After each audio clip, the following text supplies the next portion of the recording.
let me bring on Charles Appiah Kubi, who is head Business and Economic Bureau of GUTA, the Ghana Union of Traders Association, right? Charles, thanks for making time to join us.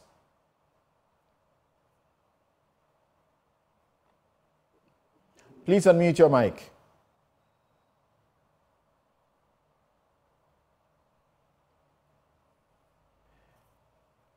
Hello, Mr. Appiah Kubi. Please unmute your mic.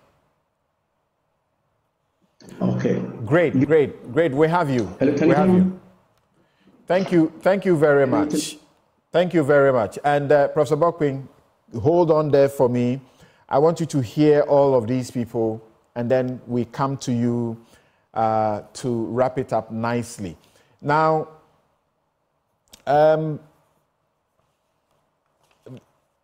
clearly, we know that businesses are suffocating and so on. But how bad is the situation?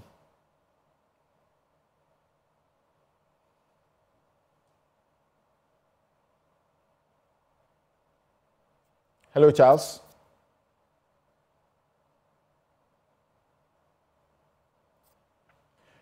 Okay, just a bit of a problem there. Let's. Can you hear me? Go ahead. Can you hear me now? Please go ahead. Good. You're asking now about there's no words to describe the situation we find ourselves in. And anytime we talk about forest hiking, there are three risks that we are exposed to as businesses. We are looking at economic exposure risks, transaction risks, and translation risks. So I'll take my time to give you an idea how we are losing out as businesses. We started the dollar from January around 11 cedis 90 pesos. And today, dollar is hovering around 15 cedis to the cedi.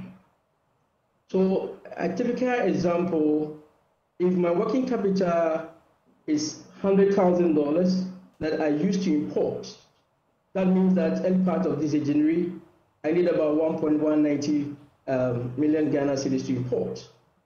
Today, as we speak, I need about 1.5 million Ghana cedis to import. Same value of items I've been doing that. So you do the subtraction, I need extra 310,000 Ghana cedis to do that. This translates to capital depletion because I will need an extra 310,000 to support what I have to meet the same 100,000 Ghana cedis. So when you look at the depreciation of cedi from January up to date, we've lost almost about 26% of our working capital. As if that is enough. When you're able to import, our CIF is indexed in dollar. GRA will tell you is convertible currency. But it must be benchmarked to the current dollar rates. That, of course, also add to the cost of importing. As businesses, when we are doing our cost structure, we factor all these things to it. So obviously, prices of items obviously go high. And you ask yourself the question, if I'm able to even pass on the cost to the consumer, do they have the purchasing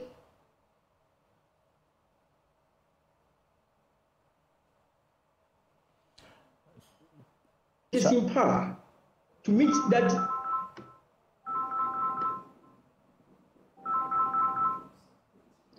Hello? Yes, go ahead. Good. You ask yourself the question, do the consuming public have the purchasing power to meet such extra costs that are passed on to them? And the answer is no. So what happens to us? You have stock, but there's no sales. And mind you, most of us are running our business on debt. That is, we're taking facility from the bank. Now, disposable income of the consumer have been depleted by inflation. They don't have the purchasing power. They can't buy. How do I make revenue to pay for my retiring debts with the bank? How do I pay my salaries? How do I make my statutory obligation with GRA? I can't. And this is staring at our faces. You see, from 2022, when we experienced similar issue, lots of businesses lost about 50% and more of their working capital. And some businesses were being collapsed. They couldn't come back to the market again. And day in and day out, we've seen businesses falling out.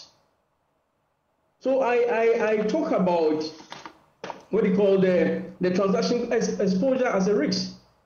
You see, when you see your capital depleted as businesses, it becomes a worry to you. So you probably want to have an option of moving out from the market. But where are you going? You have no other option.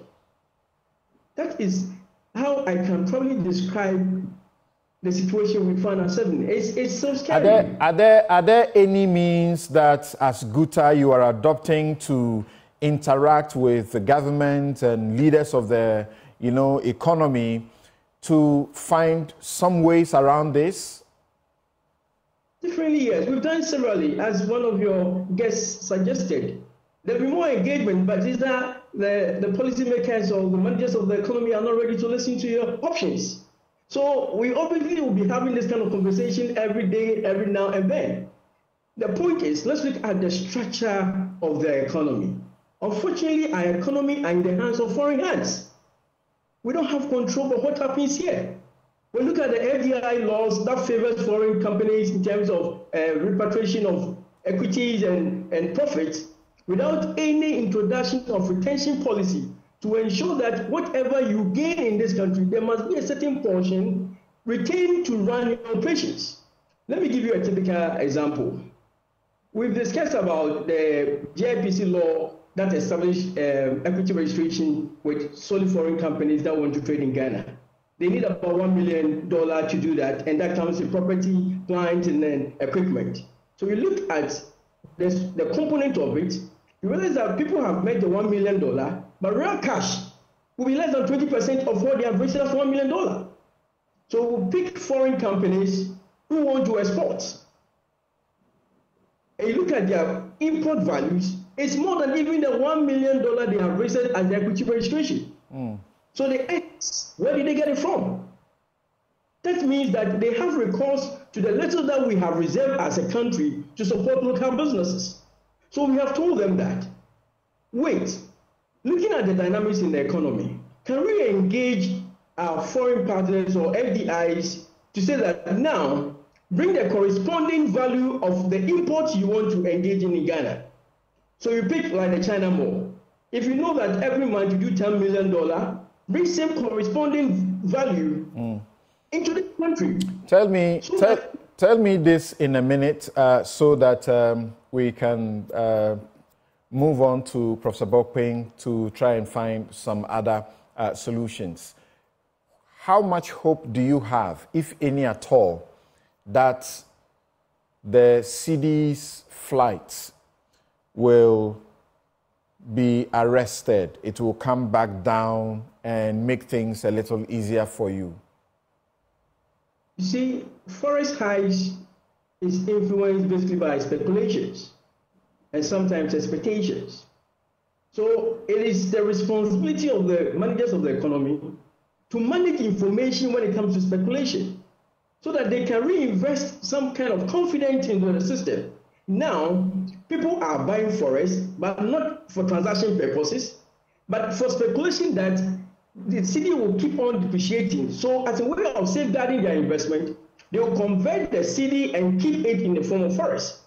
So it is the responsibility of our managers to give us hope, and not just with tourists, but with evidence that we are taking this pragmatic steps 1, 2, 3 to resolve the issue, not on politics, but real issues to resolve and to revamp the business environment. Because one, if they're able to do that, we as Guja, we as the business people will support such a call. All right. But until they leave speculations to the hands of foreign people, we will continue to have the Cedi depreciating, and no one will have hope in this economy.